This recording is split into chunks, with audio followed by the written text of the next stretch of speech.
You're drunk again, aren't you? It's not a big deal. Chill. I can't hold it anymore. Because of your behavior, our family is a mess. You never care about me or the kids. Are you having an affair? What are you talking about? No, I don't. Say it. Just admit that you have an affair. I told you I don't have an affair with anyone. Say it. Stop! Come on, just say it. Just admit that you have been cheating on me. I said enough is enough.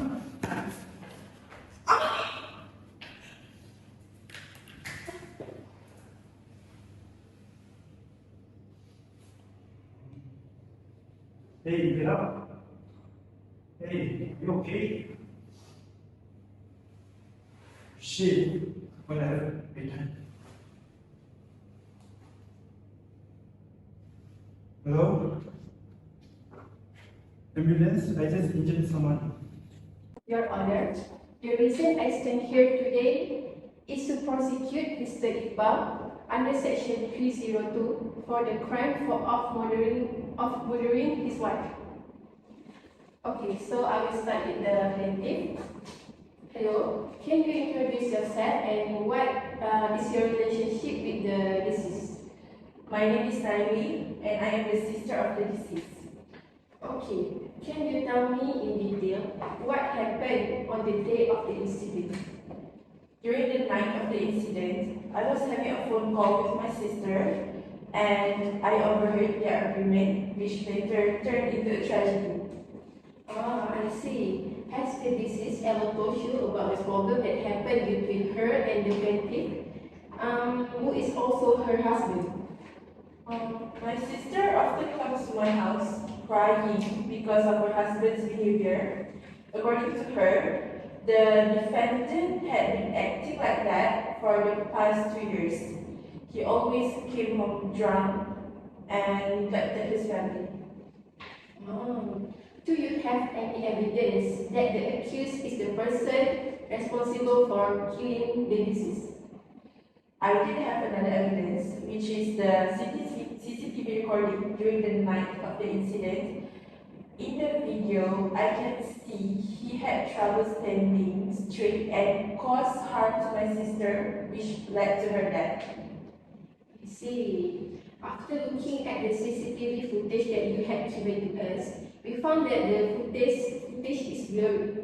Therefore, it is possible that the CCTV footage is not enough to be used as the evidence to convict the accused of killing the deceased. Do you have additional evidence to give to the court? Even though the lighting in the living room was dim and the CCTV recording was not clear due to lighting, I know what I saw, and the phone call was a concrete evidence. Okay, I think that's all from me. I have no further questions, Your Honor. Good day, Your Honor. I'm Florence, and here I stand in the court today to represent my client, who is the defendant today, Mr. Iqbal Hall, as we plead not guilty to murder under Section 302. Plaintiff, are you close with the victim? Yes, she is my twin sibling. We were close when she was alive. Since you have mentioned that your sister always complained to you regarding her husband, who is the defendant here, has she ever told you about them having any physical conflict? No, she did not really mention anything related to violence. All she told me was that she was suspecting Iqbal is having an affair. Can you tell us in more detail what happened that day? I overheard them quarreling about Iqbal's affair while I was on the phone call with my sister, and it went silent suddenly. So, out of concern, I checked the CCTV footage and realized my sister was already lying in a pool of blood. Are you the one who called the ambulance? No. As what I saw in the CCTV, Iqbal called the ambulance. So what makes you think that my client killed your sister? so that he can be with his affair in light after killing my sister. So, other than the phone call and the CCTV footage, is there anything else that you could provide the court with? I believe that he killed my sister. Order in the court. Please refrain from expressing your feelings. Just answer yes or no. No. I have no further question, Your Honor. Hello. Can you introduce yourself and what is your relationship with the deceased? I'm Iqbal and I'm the husband of Mary sister. Okay. Can you tell me in detail what happened on the day of the incident? That night I was late back to home and I was accused for having an affair. And I was so drunk and I can't think straight, so I don't know what happened. Okay, so on the day of the incident, based on the statement given by the witness, who is the deceased twin, you were under the influence of alcohol when you killed the deceased. Do you agree with the statement? I don't know. And all I know is when I sober from drunk, all I see is my wife already laying up with full of blood.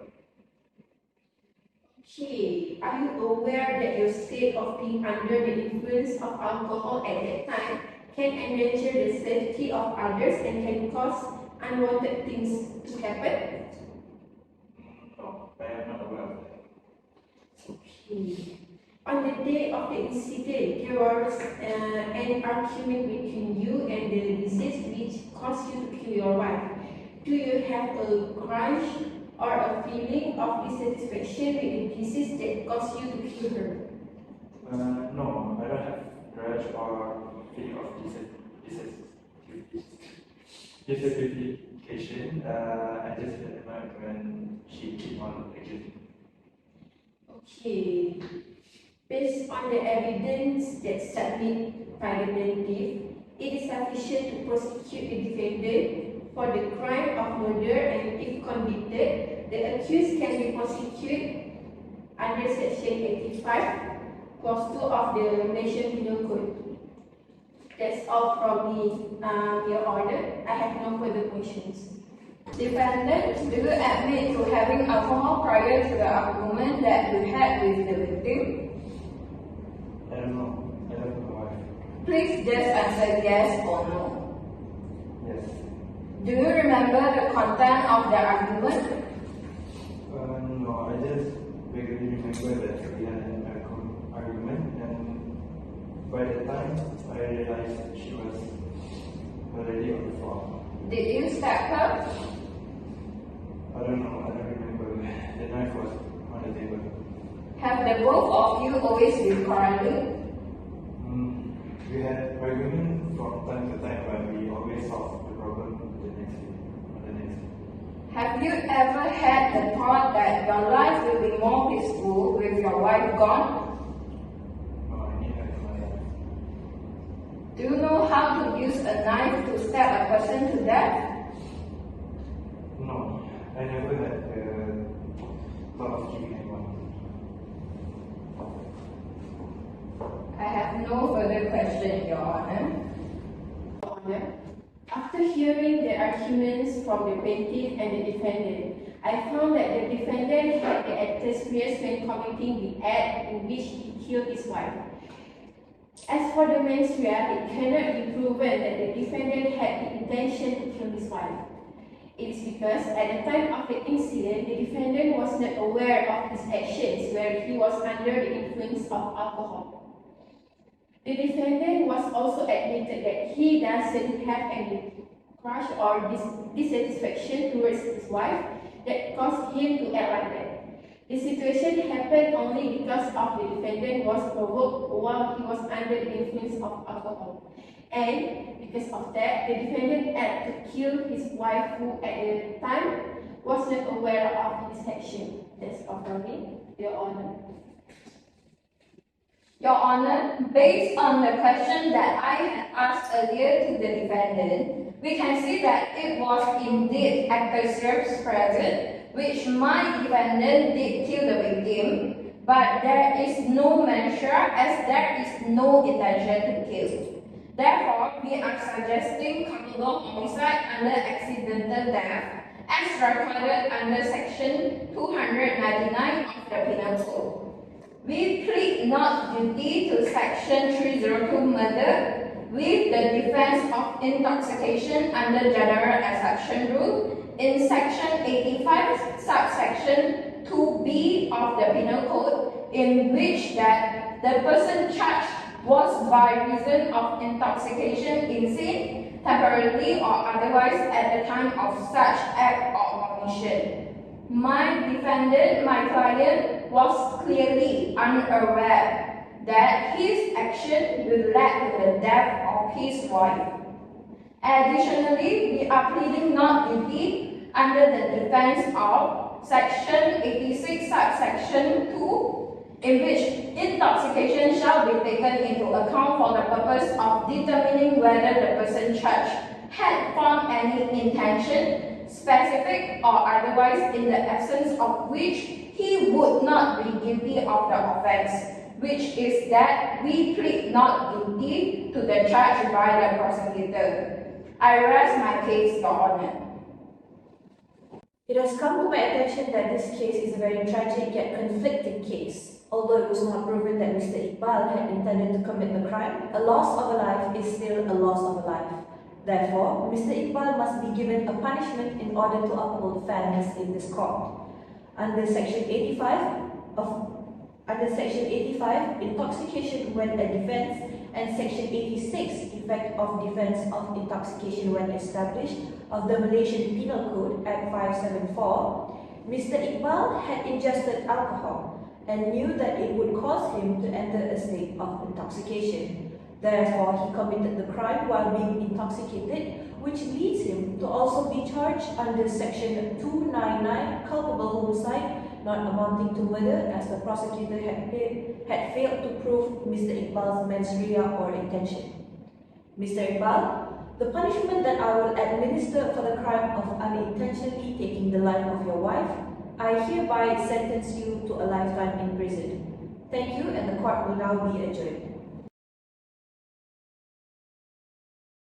Hi madam, my name is Tanya and I will be playing the role of a judge in today's case. My job is to pass the punishment for our accused today for the crime that he has committed. Hello madam, my name is Nabiha and I will be playing role as prosecutor to prosecute our defendant, which is Iqbal, in our case today.